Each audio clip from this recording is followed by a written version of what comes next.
नमस्कार दोस्तों, स्वागत है आपका एक बार फिर से हमारे यूट्यूब चैनल जय सॉल्यूशन में। दोस्तों, आज की इस वीडियो में हम बात करेंगे मिशन अंत्योदय। देखिए दोस्तों, मिशन अंत्योदय जो सर्वे है उसमें कुछ परेशानियों का सामना करना पड़ रहा है। डेटा को कलेक्शन करना और उसको अपलोड करने में प्रॉब्लम आ रही है। दोस्तों, आज की इस वीडियो में मैं आपको बताने वाला हूं कि डेटा कलेक्ट करने के लिए आपको ज़्यादा भागदौड़ करने की कोई आवश्यकता नहीं है। दोस्तों, सबसे पहले आप अपना ऐप खोल लीजिए। उसके बाद यहाँ पर कुछ पॉइंट दिए गए हैं, जैसे कि सदस्य नहीं है अभी पंजीकरण करें। आप पहले से ही पंजीकृत हैं, ये आप सब जानते ही हैं। पासवर्ड यदि भूल गए हैं तो यहाँ से आप पासवर्ड फॉरगेट कर सकते हैं। और पंजीकरण हटाएं, यदि आप यहाँ से हटाना चाहते हैं अपने आप को और किसी दूसरे के रूप में लॉगिन करना चाहते हैं, अर्थात दूसरा रजिस्ट्रेशन करना चाहते हैं, तब भी हो जाएगा, लेकिन इसके लिए अप्रूवल लेना पड़ेगा ब्लॉक कार्यालय से। नेक्स्ट है प्रशिक्षण मोड में स्विच करें। यह है प्रशिक्षण मोड और एक्चुअल डाटा कलेक्शन दो मोड में है और दूसरे उपयोगकर्ता के रूप में लॉगिन कर सकते हैं। तो दोस्तों, यहाँ पर आप सबसे पहले इसको एक्चुअल डाटा कलेक्शन मोड में कर लीजिए। यहाँ कंटिन्यू कीजिए और अपना पासवर्ड डालकर लॉगिन कर लीजिए। जैसे ही आप अपना पासवर्ड डालकर और यूज़र आईडी डालकर यहाँ लॉगिन करेंगे, आपको इस प्रकार इंटरफेस दिखाई देगा। यहाँ पर ऊपर कॉर्नर में 3 डॉट हैं। 3 डॉट में जाकर सबसे पहले आप अपनी सुविधा अनुसार भाषा यहाँ पर चुन सकते हैं। जैसा कि मुझे हिंदी भाषा में ही इसको ऐप को चलाना है, तो मैं हिंदी भाषा ही रखना चाहता हूँ। उसके बाद यहाँ पर सबसे पहले नंबर पर है गाँव का डेटा सिंक करें। आपको यहाँ पर क्लिक करना है और उसके बाद दोस्तों, जैसे ही यहाँ पूछा जाएगा क्या आप गांव के डेटा को सिंक करना जारी रखना चाहते हैं, हाँ या नहीं, तो हाँ कीजिए। उसके बाद दोस्तों आपको क्या करना है, देखिए दोस्तों, यहाँ पर सफलतापूर्वक हो गया है। जीपी सर्वेक्षण डेटा भरें। यहाँ पर आपको अपना गांव सेलेक्ट कर लेना है। जैसे ही आप अपना गांव सेलेक्ट करेंगे तभी आपको यहाँ पर अपनी ग्राम पंचायत की जो स्थान विवरण है वह दिखाई दे जाएगा। उसके बाद दोस्तों मूल जो आपका मापदंड है उसको आप देख सकते हैं। देखिए दोस्तों, यहाँ पर आप देख सकते हैं कि सबसे पहले निर्वाचन क्षेत्र है। निर्वाचन क्षेत्र चुन लीजिए अपना। उसके बाद अपनी विधानसभा चुन लीजिए। उसके बाद जो गांव की जनसंख्या है। अब बात करते हैं गांव की जनसंख्या कैसे मिलेगी हमें, कुल जनसंख्या। तो उसके लिए आपको कहीं ज़्यादा दूर जाने की ज़रूरत नहीं है। सभी ग्राम पंचायतों में एक एक पंचायत सहायक भी है और वहाँ BLO भी हैं, आंगनबाड़ी भी हैं। इनके माध्यम से आपको जनसंख्या कलेक्ट हो जाएगी। यहाँ पर जनसंख्या के डाटा लेना बहुत बड़ी बात नहीं है। और यहाँ पर आपको पुरुष और महिला ये पॉइंट आपको दोनों निकाल लेने हैं, कितने कितने पुरुष हैं और कितनी महिलाएं हैं। और गांव में कुल परिवार के गांव में जितने भी परिवार हैं उनको यहाँ पर फिल करना है। दोस्तों, मैं आपको बता दूं कि सभी ग्राम पंचायतों में जो पंचायत सहायक है उसके द्वारा यह सर्वे किया जा चुका है।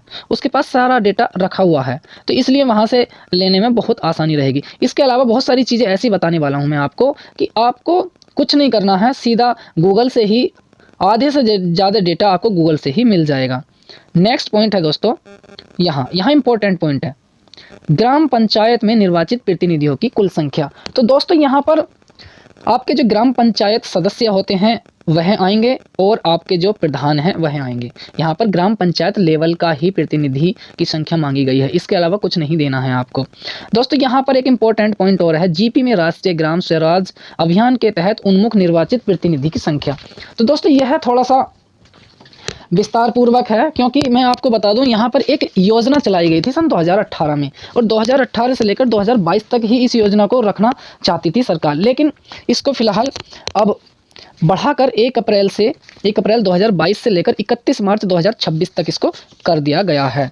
दोस्तों, इसको कैसे करना है मैं आपको अभी समझा देता हूँ। आप ज़रा वीडियो में बने रहिए, थोड़ा परेशान मत होइए, क्योंकि मैंने कुछ डेटा अपने पास नोट कर लिया है और आपको मैं उसके बारे में जानकारी देता हूं। दोस्तों, जैसा कि मैं आपको बताऊं, हमारे भारत में राष्ट्रीय ग्राम स्वराज अभियान के जो तहत ग्राम पंचायतें हैं वह हैं दोस्तों 2,55,782। अगर हम बात करें, गूगल पर सर्च करें कि हमारे भारत में कितनी ग्राम पंचायतें हैं, तो यह आएंगी और ये सारी की सारी राष्ट्रीय ग्राम स्वराज के अभियान के तहत पंजीकृत हैं। और दोस्तों, यहाँ पर जो निर्वाचित सदस्य हैं वो 12,76,588 हैं। अगर हम इन ग्राम पंचायतों से इस प्रतिनिधियों की संख्या को भाग देते हैं तो 4 पॉइंट कुछ आएगा, लगभग 5 के करीब यहाँ पर मान लीजिए। और यहाँ पर नेक्स्ट पॉइंट है दोस्तों कि प्रशिक्षण प्राप्त निर्वाचित प्रतिनिधि कौन से, राष्ट्रीय ग्राम स्वराज अभियान के तहत। तो यहाँ पर पूरे भारत में 5,45,500 88 यहाँ पर प्रशिक्षण प्राप्त प्रतिनिधि हैं। तब आपको क्या करना है, जैसा कि मुझे जानकारी मिली है कि यहाँ पर सभी लोगों को प्रशिक्षण प्राप्त नहीं हुआ है। प्रत्येक ग्राम पंचायत में लगभग आधे प्रतिनिधियों को यहाँ पर प्रशिक्षण प्राप्त है। तो लगभग आप इसका आधा जो भी आपके ग्राम पंचायत सदस्य हैं प्रधान को मिलाकर यहाँ पर उसका आधा आप यहाँ पर डाल सकते हैं और उसमें से भी 1 या 2 कम करके यहाँ पर प्रशिक्षण प्राप्त करने वालों की संख्या आप लिख सकते हैं। तो दोस्तों यह भी आपकी समझ में आ गया है। उसके बाद है दोस्तों, क्या आप सभी योजनाओं के लाभार्थियों की सूची ग्राम पंचायत में प्रदर्शित की गई है, अवलोकन करें। तो आपको हाँ और नहीं में ही यहाँ पर जवाब देना है। एक बात ध्यान रखना, आप यदि हाँ का ऑप्शन सेलेक्ट करते हैं तब आपको उस जगह पर जाकर जहाँ पर यह सूचना प्रदर्शित की गई है वहाँ पर इसका जियो टैग करना अनिवार्य है। इसको सोच समझ के कीजिए। नेक्स्ट पॉइंट है, क्या सभी योजनाओं के लाभार्थियों की सूची ग्राम सभा में अनुमोदित है, हाँ या ना। तो दोस्तों ये भी आपके विवेक पर डिपेंड करता है, हाँ या ना आपकी इच्छा है।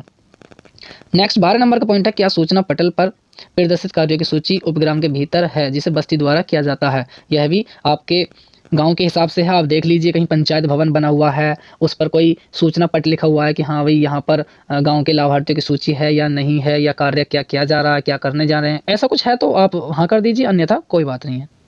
नेक्स्ट दोस्तों यहाँ इंपॉर्टेंट पॉइंट, जीपी द्वारा गठित स्थायी समितियों की संख्या। तो दोस्तों मैं आपको बता दूं कि हमारे ग्राम पंचायत में स्थायी जो समितियां होती हैं वो होती हैं 6।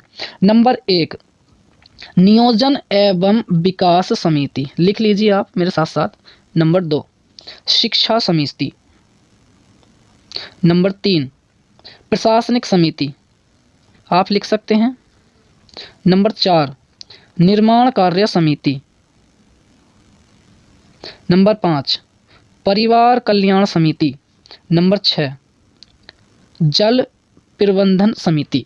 मैंने सभी को बोला है, आप मेरी आवाज़ के द्वारा भी लिख सकते हैं क्योंकि यहाँ पर इतना समझ में नहीं आएगा। तो दोस्तों यहाँ पर 6 समितियाँ होती हैं और प्रत्येक समिति में 7 सदस्य होते हैं और ये 7 सदस्य हमारी ग्राम पंचायत के सदस्य ही होते हैं जो निर्वाचित होते हैं।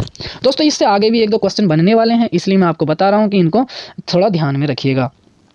नेक्स्ट पॉइंट है 2021-22 में आयोजित स्थायी समिति बैठक की संख्या। तो दोस्तों यहाँ पर 1 महीने में 1 बैठक करना अनिवार्य होता है। इस प्रकार अगर 1 वर्ष की बात की जा रही है तो 12 हम बैठक यहाँ दिखा सकते हैं। नेक्स्ट पॉइंट है, क्या आप पंचायत में आपदा जोखिम न्यूनीकरण योजना तैयार की है। तो आप देख लीजिए कि आपके ग्राम पंचायत में किसी परेशानी को, जो आपदाएं होती हैं जैसे आंधी तूफान बाढ़ इत्यादि को न्यूनीकरण करने की कोई योजना है या नहीं है, तो वो आपके विवेक पर डिपेंड करता है। नेक्स्ट पॉइंट है, क्या जीपी जन्म प्रमाण पत्र या मृत्यु प्रमाण पत्र जारी करने की सुविधा देती है। तो दोस्तों यहाँ पर हम हाँ कर सकते हैं क्योंकि जो हमारे ग्राम पंचायत स्तर के जो अधिकारी होते हैं वही ही फिलहाल जन्म प्रमाण पत्र और मृत्यु प्रमाण पत्र सुविधा देते हैं, जारी करने की सुविधा देते हैं हमारे ग्राम पंचायत भवन में ही खुद आकर। ये सभी लोग जानते होंगे कि ग्राम पंचायत या फिर ग्राम पंचायत अधिकारी या ग्राम विकास अधिकारी, जो ग्राम पंचायत स्तर के जो अधिकारी होते हैं वह जन्म और मृत्यु प्रमाण पत्र जारी करने की सुविधा देते हैं। नेक्स्ट है, क्या जीपी आय प्रमाण पत्र जारी करने की सुविधा प्रदान करता है। तो बिल्कुल भी नहीं, ये तहसीलदार के माध्यम से होता है। नेक्स्ट पॉइंट है, क्या जीपी जाति प्रमाण पत्र करने की सुविधा प्रदान करता है। बिल्कुल भी नहीं, यहाँ पर आपको नहीं टिक करना है। नेक्स्ट है, क्या जीपी भवन निर्माण अनुमोदन जारी करने की सुविधा प्रदान कर रही है। हाँ तो दोस्तों यह निर्माण करने की सुविधा दे सकती है क्योंकि यहाँ पर अभी आपने देखा होगा ग्राम पंचायत स्तर पर पंचायत भवन बने हैं, वह भी एक समिति के द्वारा ही बनाए गए होते हैं क्योंकि यहाँ पर एक प्रस्ताव होता है, प्रस्ताव पर सभी सदस्यों के साइन होते हैं, फिर एक सहमति बनती है कि किस जगह पर बनाया जाए। तो दोस्तों यह सब किसके द्वारा ही होता है, जीपी के द्वारा ही होता है। आप यहाँ पर हाँ कर दीजिएगा। नेक्स्ट पॉइंट है, क्या ग्राम पंचायत संपत्ति कर ऑनलाइन भुगतान की सुविधा प्रदान करती है। तो बिल्कुल भी नहीं। नेक्स्ट दोस्तों 21 नंबर, क्या जीपी विभिन्न उपयोगकर्ता शुल्कों के ऑनलाइन भुगतान करने की सुविधा प्रदान कर रहा है। बिल्कुल भी नहीं। ग्राम पंचायत में वन स्टॉप सेंटर की उपलब्धता। बिल्कुल नहीं। क्या स्थायी समिति में स्वयं सहायता समूह का प्रतिनिधित्व है। तो आपको दोस्तों यहाँ पर है या ना का आंसर कैसे देना है, जितने भी आपके ग्राम पंचायत सदस्य हैं उनमें से ये देखना है कि हमारे जो SSG समूह होते हैं NRLM के तहत या UPSRLM के तहत, तो उसमें ये देखना कि कोई महिला सदस्य है या नहीं है। ये आप पता कर सकते हैं जैसे ही आप ग्राम पंचायत सदस्यों की डिटेल लेंगे प्रधान जी से। नेक्स्ट दोस्तों ग्राम सभा में महिलाओं की भागीदारी प्रतिशतता पिछली 2 ग्राम सभाओं का औसत। तो दोस्तों जैसा कि अभी मैं बात करूं, हमारे गांव में 11 मेंबर हैं प्लस 1 यहाँ पर प्रधान हैं। अब 11 में से यहाँ 6 महिलाएं हैं हमारी सदस्य और 1 हमारी प्रधान सदस्य है। तो इस प्रकार 7 हो गए हैं। तो 12 में से 7 हो गए, तो आप क्या करेंगे 7/12 गुणा 100, तो ये हो जाएगा इस वर्ष का। और इससे पिछली वाली जो ग्राम सभा हुई है उसका भी आपको औसत निकालना है, उसकी भी संख्या निकाल कर आप ऐसे ही भाग दे सकते हैं, उसकी प्रतिशतता निकल जाएगी। और यहाँ पर आपको संख्या भरनी है दोस्तों। यहाँ पर कैसे संख्या भरनी है, जैसे अभी मैंने बताया कि हाँ 7 इस वर्ष की हो गई जो इस बार की जो ग्राम सभा चल रही है, और पिछली बार भी कुछ महिलाएं सदस्य रही होंगी, तो उन दोनों को जोड़कर जो भी हो XYZ यहाँ पर आप लिख दीजिएगा। नेक्स्ट पॉइंट है दोस्तों ग्राम सभा में पुरुष भागीदारी की संख्या। अब हम जानते हैं कि ग्राम सभा में कितने पुरुष हैं। मान लीजिए अभी हम बात कर रहे हैं कि 12 टोटल हैं, 12 में से हमारे 7 महिलाएं हैं, तो कितनी बच्चे 5 क्या बच्चे मेल, यहाँ पर 5 लिख देंगे। 2021-22 में आयोजित महिला सभाओं की संख्या, कम से कम आप 12 सभाएं दिखा सकते हैं, इसमें कोई प्रॉब्लम वाली बात नहीं है। नेक्स्ट पॉइंट है क्या पंचायत में सिंगल यूज प्लास्टिक पर प्रतिबंध लगाया है, वो आपकी पंचायत पर डिपेंड करता है हाँ या नहीं। जैव विविधता प्रबंधन समिति कार्यरत है या नहीं, यह भी आपके ऊपर डिपेंड करता है। अधिकतर गांवों में नहीं है दोस्तों ये। जन जैव विविधता रजिस्टर अपडेट किया गया है या नहीं। नेक्स्ट 30 है पंचायत भवन की उपलब्धता अवलोकन करें और रिकॉर्ड करें। पंचायत भवन उपलब्ध है दोस्तों, यहाँ पर आपको हाँ क्लिक करना है, और हाँ करने के बाद जब आप इसके फाइनल में जाएंगे तो आपको एक जियो टैग करनी पड़ेगी। ग्राम पंचायत भवन या प्रमुख स्थान में जन सूचना बोर्ड की उपलब्धता, तो दोस्तों यहाँ पर आपको उपलब्ध है या नहीं है, जिस पर जन सूचना बोर्ड अर्थात जो लोगों के लिए सूचनाएं दी जाती हैं वह लिखा हुआ है या नहीं है, आप यहाँ पर देख लीजिए जाकर। नेक्स्ट पॉइंट है दोस्तों क्या ग्राम पंचायत में महिलाओं के लिए अलग या कार्यात्मक शौचालय की सुविधा है। तो दोस्तों हाँ मेरी ग्राम पंचायत में है, आप अपनी ग्राम पंचायत में देख सकते हैं, पता कर सकते हैं। क्या जीपी में समुदाय भवन है, तो दोस्तों यहाँ पर हमारे यहाँ समुदाय भवन नहीं है, आप अपने यहाँ भी देख सकते हैं या नहीं है। ग्राम पंचायत में अनुसूचित जाति अनुसूचित जनजाति के निर्वाचित प्रतिनिधियों की संख्या, तो दोस्तों यहाँ पर हमारी ग्राम पंचायत में भी कुछ SC वाले कैंडिडेट हैं, SC वाले प्रतिनिधि हैं, उनकी संख्या आप भर सकते हैं 5 4 जो भी हो दोस्तों। यहाँ पर ग्राम पंचायत में निर्वाचित महिला प्रतिनिधियों की संख्या जो इस वर्ष रहे हैं उनका लिखना आपको, जो ये पंचवर्षीय जो ग्राम सभा चल रही है। क्या पंचायत ने बुजुर्गों तथा बेघरों और बेसहारा लोगों के लिए कोई सहायता तंत्र स्थापित किया है। अब ये आपके विवेक पर डिपेंड करता है, आपके क्षेत्र पर डिपेंड करता है, आपकी ग्राम पंचायत पर डिपेंड करता है कि आपकी ग्राम पंचायत में ऐसी कोई सुविधा है या नहीं। उसके बाद आपको क्या करना है दोस्तों, यहाँ पर एक सहेजा है, ड्राफ्ट सहेजा, इस पर क्लिक करना है। एक के क्वेश्चन पूरे होने के बाद आपको यहाँ पर ये कर देना है, उसके बाद आपको यहाँ पर ठीक है पर क्लिक करना है। नेक्स्ट है दोस्तों कृषि और भूमि विकास प्रबंधन। तो दोस्तों यहाँ पर आपको क्या करना है देख लीजिए, मैं कुछ इंपॉर्टेंट पॉइंट बताऊंगा। यहाँ पर सबसे पहला पॉइंट है, पॉइंट नंबर यहाँ पर 38 है, प्रधानमंत्री कृषि सम्मान निधि के तहत लाभ प्राप्त करने वाले गांव में परिवारों की संख्या। तो दोस्तों यहाँ पर मेरे यहाँ पर 179 है। दोस्तों इसके लिए आपको क्या करना है, सबसे पहले आप PM किसान की वेबसाइट पर जाइएगा, उसका लिंक आपको वीडियो के डिस्क्रिप्शन में मिल जाएगा। जैसे ही आप PM किसान की वेबसाइट पर जाएंगे तब उसमें एक सबसे पहले ऑप्शन मिलेगा बेनिफिशियरी लिस्ट का, बेनिफिशियरी लिस्ट। उसके बाद आपको जैसे ही बेनिफिशियरी लिस्ट पर आप क्लिक करेंगे तब आपके सामने कुछ इस प्रकार के पोर्शन आएंगे। यहाँ पर होगा स्टेट लिखा हुआ, स्टेट को सेलेक्ट करेंगे, उसके बाद डिस्ट्रिक्ट आएगा, डिस्ट्रिक्ट को सेलेक्ट करेंगे, उसके बाद सब डिस्ट्रिक्ट आएगा अर्थात तहसील, उसके बाद उसको क्लिक करेंगे, उसके बाद आएगा दोस्तों ब्लॉक, उसको क्लिक करेंगे, उसके बाद आएगा जीपी या विलेज, यहाँ पर आपको सेलेक्ट कर देना है। आपकी पूरी सूची खुलकर आ जाएगी, उसमें 4 या 5 पेज होंगे। आप लास्ट के पेज पर क्लिक करें, तो कौन से पेज पर क्लिक करना, ध्यान से सुनते जाइएगा, लास्ट के पेज पर क्लिक करना। मान लीजिए यहाँ पर 5वें नंबर है लास्ट पेज, तो लास्ट पेज पर क्लिक कर देना है। एक पूरी सूची खुलकर आ जाएगी ऊपर से नीचे तक। वहाँ पर जितने भी फार्मर रजिस्टर्ड हैं वहाँ पर 180 189 200 500 जो भी है यहाँ पर लिखा हुआ आ जाएगा, वही संख्या यहाँ पर आपको भरनी है। ठीक है दोस्तों, यह होगा, इसका लिंक आपको वीडियो के डिस्क्रिप्शन में मिल जाएगा, आप सीधे डायरेक्ट उसी पॉइंट पर पहुंच जाएंगे। नेक्स्ट है गांव की राजस्व सीमा के भीतर सरकारी बीज केंद्रों की उपलब्धता। अब ये आपके क्षेत्र पर डिपेंड करता है, आपके गांव पे डिपेंड करता है कि आपके गांव में कोई इस प्रकार का सरकारी बीज या केंद्र की कोई उपलब्धता है या नहीं है, और है तो आपको उसका जियो टैग करना पड़ेगा, और नहीं है तो उसकी एक निश्चित दूरी बतानी पड़ेगी कि कितनी दूरी पर स्थित है। नेक्स्ट पॉइंट है क्या यह गांव जलागम विकास परियोजना का हिस्सा है। तो दोस्तों यदि आपका गांव जलागम विकास परियोजना का हिस्सा है तो हाँ कीजिए, अन्यथा नहीं। गांव की राजस्व सीमा के भीतर सामुदायिक वर्षा जल संचयन प्रणाली, तालाब, बांध, चेक डैम आदि की उपलब्धता। तो दोस्तों अधिकतर ग्राम पंचायतों में यह सुविधा है, क्योंकि गाँव का जो पानी होता है, जो बरसात का पानी होता है, जो सामुदायिक वर्षा होती है, उसके पानी को संचयन का मतलब होता है दोस्तों, ऐसा तो नहीं है कि हाँ बड़े लेवल पर संचयन किया जा रहा हो, उससे कुछ और प्रयोग में लाया जा रहा हो, लेकिन एक तालाब अवश्य होता है या फिर कुछ नदियाँ होती हैं जहाँ पर पानी इसको मतलब बहाया जाता है। तो दोस्तों यहाँ पर आप हाँ कर सकते हैं। और यदि जियो टैग की बात आएगी तो आपका जो गांव का जो पानी जिस तालाब में जा रहा हो, आप वहाँ का जियो टैग कर सकते हैं, इसमें कोई प्रॉब्लम वाली बात नहीं है। कि गांव में सरकारी योजना के तहत कोई किसान समूह है, दोस्तों यदि FPO है या प्राथमिक कृषि समिति है तो यहाँ पर आप टिक कर सकते हैं, कोई नहीं है तो कोई नहीं पे टिक कर सकते हैं दोस्तों। नेक्स्ट पॉइंट है गांव की राजस्व सीमा के अंदर खाद्यान्न भंडारण के लिए गोदाम की उपलब्धता का अवलोकन करें। दोस्तों यहाँ पर आपका अगर कोई जैसे खाद्य भंडार की कोई बिल्डिंग है या फिर सरकारी विभाग है तो आप यहाँ पर हाँ कर सकते हैं, अन्यथा नहीं। उसकी दूरी बतानी है दोस्तों, दूरी हिसाब से बताइएगा आप। नेक्स्ट राजस्व, गांव की राजस्व सीमा के भीतर प्राथमिक प्रसंस्करण सुविधाओं की उपलब्धता। तो दोस्तों यहाँ पर अधिकतर गांवों में नहीं है, इसलिए मैंने भी नहीं किया हुआ, मेरे गांव में भी नहीं है। कि गांव की अपनी राजस्व सीमा के भीतर कस्टम हायरिंग केंद्र बिल्कुल भी नहीं है। गांव की राजस्व सीमा के भीतर मिट्टी परीक्षण केंद्र की बिल्कुल नहीं है। नहीं है तो कितनी दूरी पर है। खाद की दुकान है या नहीं, इस पर क्लिक करना है, नहीं है तो दूरी बतानी है। नेक्स्ट है राजस्व रिकॉर्डों के अनुसार गांव की राजस्व सीमा के भीतर सामान्य चरागाहों की। हाँ दोस्तों, चरागाहें बहुत सारी ग्राम पंचायतों में हैं, ये अपने प्रधान जी से या फिर अपने सचिव से पता कर लेना, बहुत सारी ग्राम पंचायतों में ये है।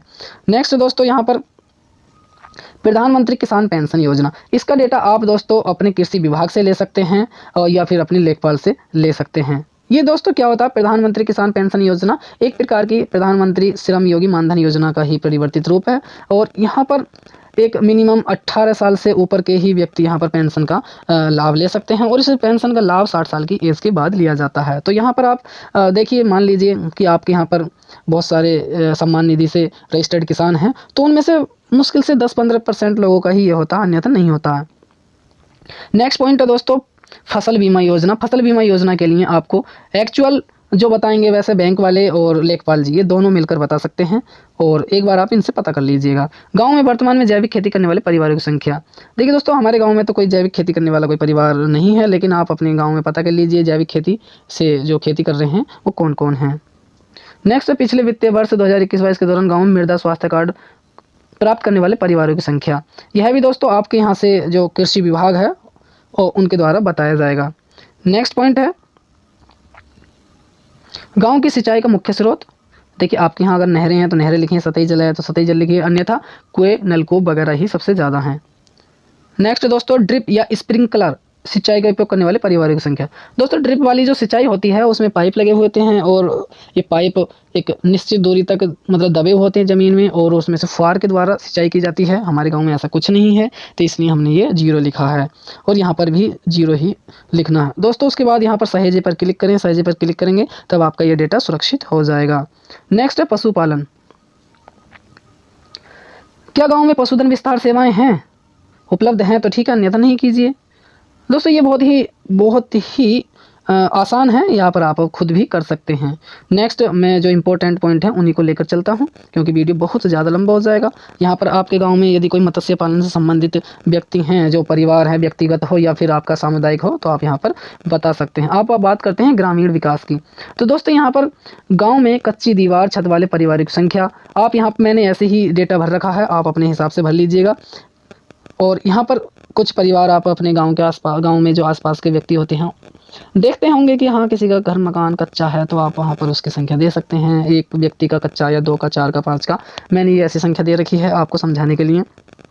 और यहाँ पर PM आवास योजना के तहत कितने लोगों का सर्वेक्षण हुआ है और किसका पूरा हो चुका है, यदि पूरा हुआ है या स्वीकृत हो चुके हैं सभी के सभी, तो यहाँ पर पूरी की पूरी संख्या दे सकते हैं। और कोई दोस्तों यहाँ पर पेंडिंग पड़ा है किसी का आवास, तो यहाँ पर पेंडिंग वाली संख्या दिखा सकते हैं। और यह जानकारी कहाँ से मिलेगी आपको, जो आपके ग्राम पंचायत अधिकारी होते हैं, अर्थात जो सचिव जी होते हैं, वहाँ से ये जानकारी मिल जाएगी। नेक्स्ट दोस्तों गांव में पाइप जलापूर्ति के क्लोरीनीकरण की प्रणाली की उपस्थिति। तो दोस्तों यहाँ पर आपके गाँव में जो पाइप जलापूर्ति, जो शुद्ध जल की आपूर्ति है वो है या नहीं, तो आप यहाँ पर हाँ या ना क्या दे सकते हैं आंसर में, यदि है तो हाँ और नहीं है तो नहीं।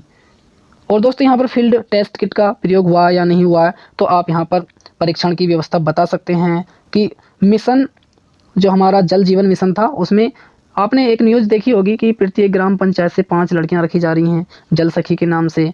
तो उन्होंने यहाँ पर फील्ड टेस्ट किट के माध्यम से नमूना परीक्षण किए थे, आप यहाँ पर दे सकते हैं यदि गाँव में आपके हुआ है तब। नेक्स्ट दोस्तों, गांव की राजस्व सीमा के भीतर वर्षा जल संचयन संरचनाओं की संख्या, जहाँ का वर्षा का जल संचित किया जा रहा है वहाँ पर, यहाँ पर हमने एक संख्या दे रखी है, आप अपने हिसाब से दे सकते हैं। नेक्स्ट दोस्तों, गांव में ग्राम जल एवं स्वच्छता समिति है या नहीं। तो दोस्तों मैंने आपको 6 समितियाँ बताई थी, उसमें जल प्रबंधन समिति है, तो आपको यहाँ पर हाँ करना पड़ेगा। नेक्स्ट दोस्तों, जल निकासी की सुविधा में आपके यहाँ जो नालियाँ बनी हैं वो किस प्रकार की हैं। तो जैसी हैं आप बता सकते हैं, ढकी हुई हैं या खुली हुई हैं, ये आप बता सकते हैं कच्ची हैं पक्की हैं।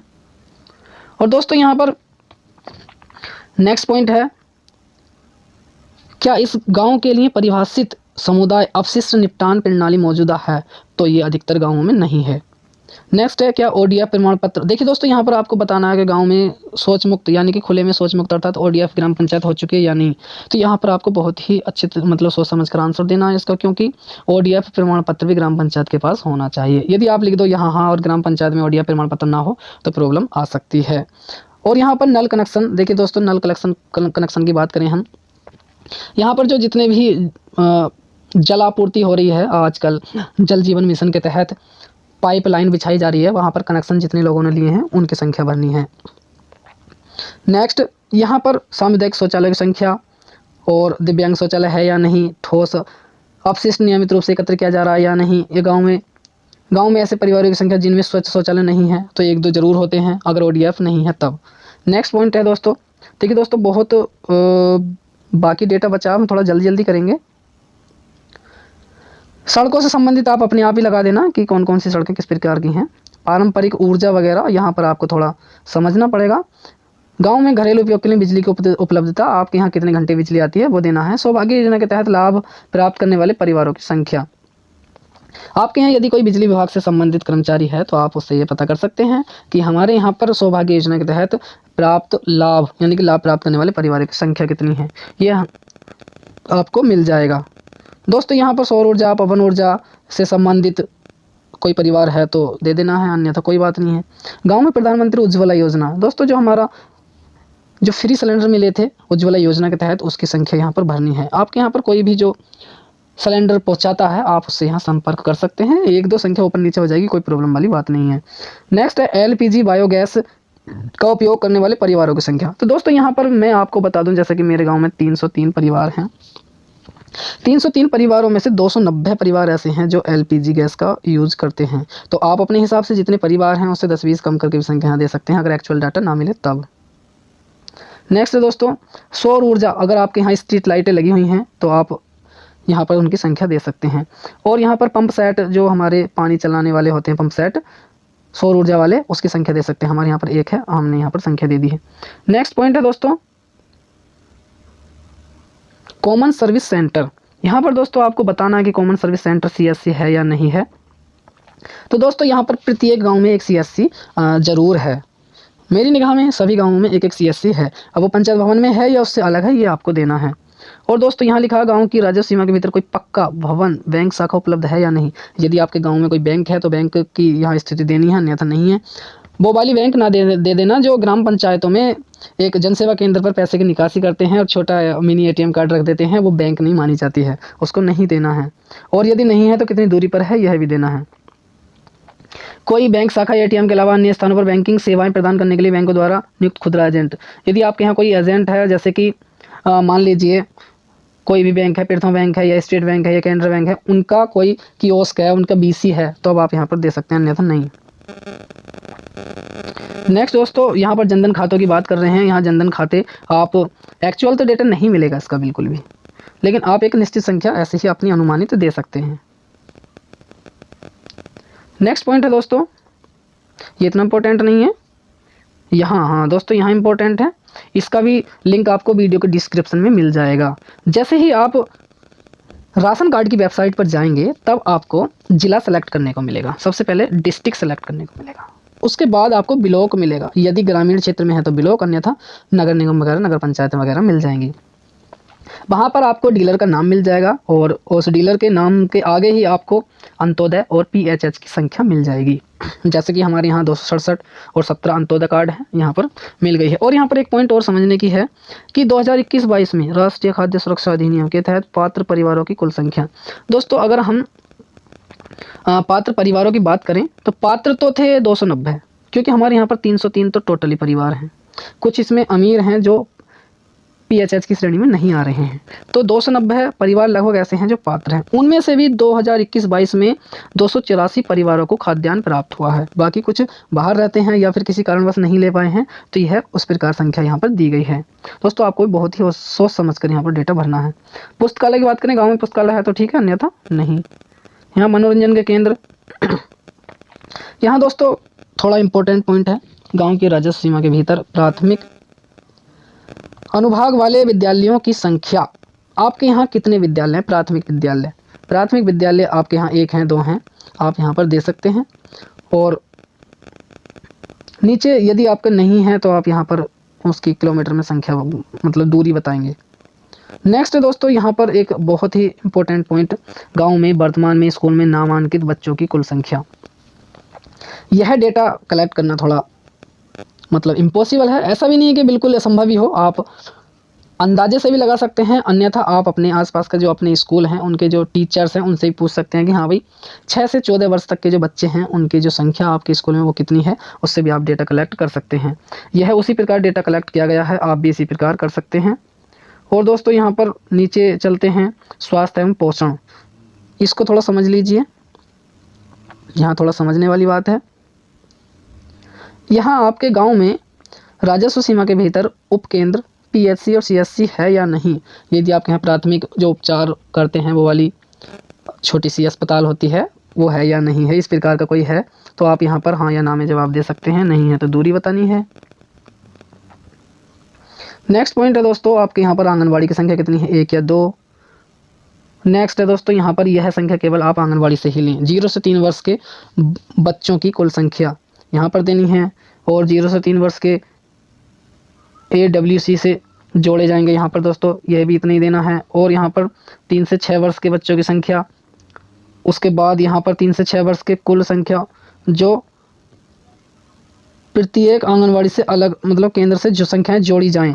दोस्तों यहाँ पर लिखा है ऐसे, ग्राम की राजस्व सीमा के भीतर स्थित आंगनवाड़ी में वर्तमान में पंजीकृत 3 से 6 वर्ष की आयु के कुल बच्चों की संख्या, 1 से अधिक आंगनवाड़ी होने पर यहाँ पर अलग डेटा लिखा जाएगा आज की स्थिति के अनुसार। यहाँ दोस्तों आप आंगनवाड़ी से डेटा कलेक्ट करके दे सकते हैं। और यहाँ आपको देना है 0 से 6 वर्ष का टीकाकरण। अब यहाँ पर 0 से 6 वर्ष के बच्चों का टीकाकरण में 2 ऑप्शन दिए गए हैं, 0 से 3 और 3 से 6 वर्ष का। ये आंगनवाड़ी बता देंगे आपको, ये सब आंगनवाड़ी का ही है।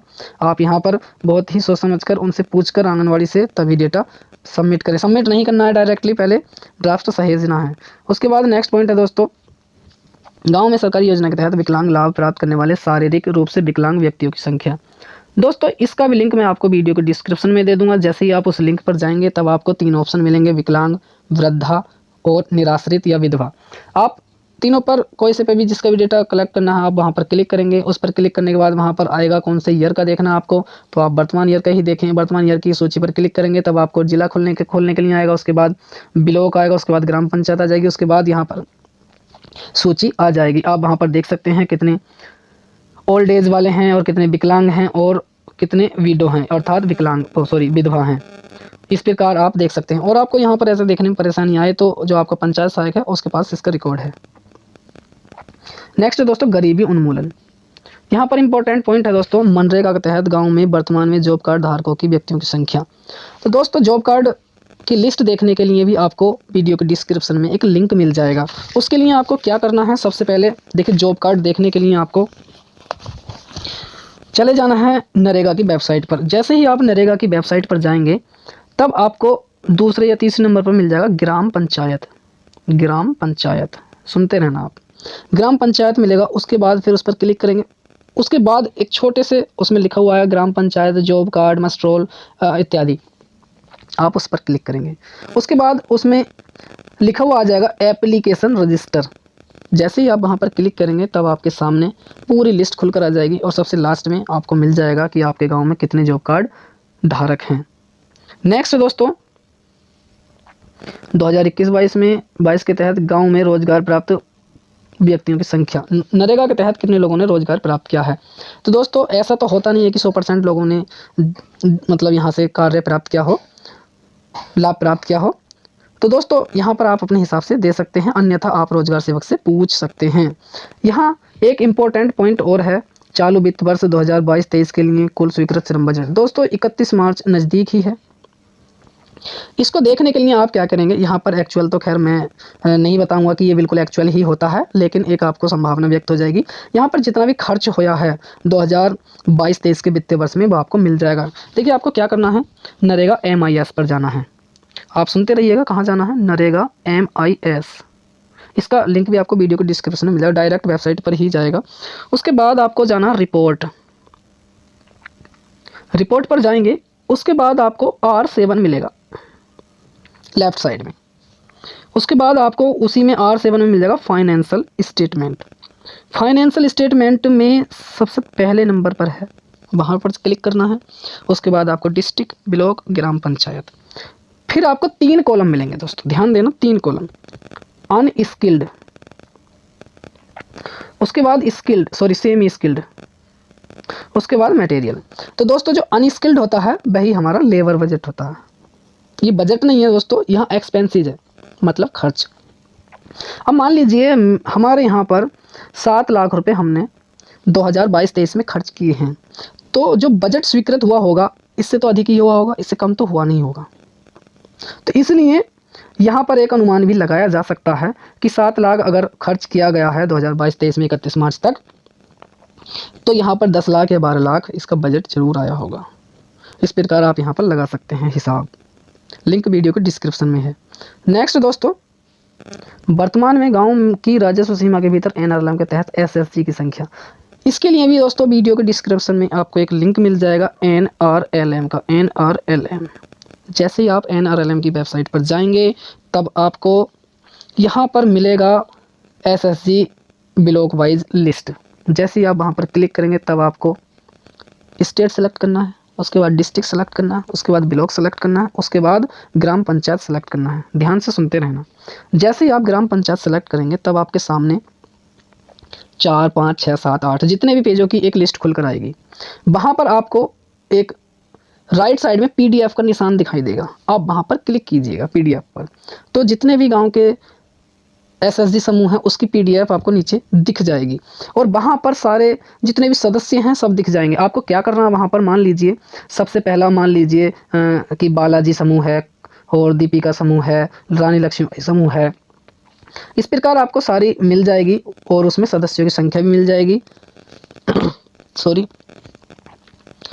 सदस्य मिल जाएगी। वहाँ पर आप सभी समूह और उनके सदस्य देख सकते हैं, प्रत्येक गाँव की आप अपने गाँव की किसी अन्य गाँव की भी देख सकते हैं।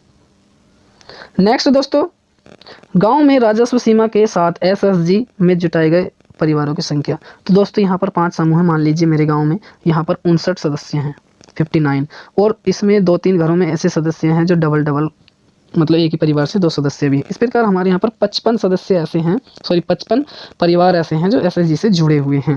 और ग्राम संगठन, दोस्तों गांव में SSG की संख्या जो ग्राम संगठनों में BO में संघबद्ध है। तो दोस्तों आप जानते ही होंगे कि जिस गांव में समूह की संख्या 5 हो जाती है वहाँ पर ग्राम संगठन का गठन कर दिया जाता है, इसलिए सारे के सारे समूह ग्राम संगठन के अंतर्गत आ जाते हैं। आपके यहाँ जितने भी समूह हैं उनकी संख्या सीधे सीधे आप यहाँ पर भर सकते हैं। नेक्स्ट दोस्तों, गांव के स्वयं सहायता समूह की संख्या जिन्होंने बैंक से ऋण लिया है। ये आप अपने ब्लॉक मिशन मैनेजर से भी पूछ सकते हैं, अन्यथा समूह में यदि आप हैं तो आपको स्वतः ही पता होगा। यहाँ पर एक बैठकों की संख्या पूछी गई है, वो यहाँ पर आप दे सकते हैं। नेक्स्ट यहाँ पर इतना इंपॉर्टेंट नहीं है, आप खुद से कर सकते हैं। लघु उद्योग ये भी खुद से कर सकते हैं। तो दोस्तों इस प्रकार आपका पूरा सर्वे मैंने आपको करके बता दिया है। यदि आपको फिर भी कोई परेशानी आती है तो आप मुझे डिस्क्रिप्शन में जो लिखते हैं, कमेंट लिखते हैं, उसको आप लिखिए, कमेंट कीजिए। और यदि आपको फिर भी प्रॉब्लम आती है तो मेरा WhatsApp नंबर है टेलीग्राम पर, वहाँ पर जाइए, डायरेक्ट मुझे व्हाट्सअप कीजिए, व्हाट्सअप कॉल भी कर सकते हैं, मैं आपको समझा सकता हूँ।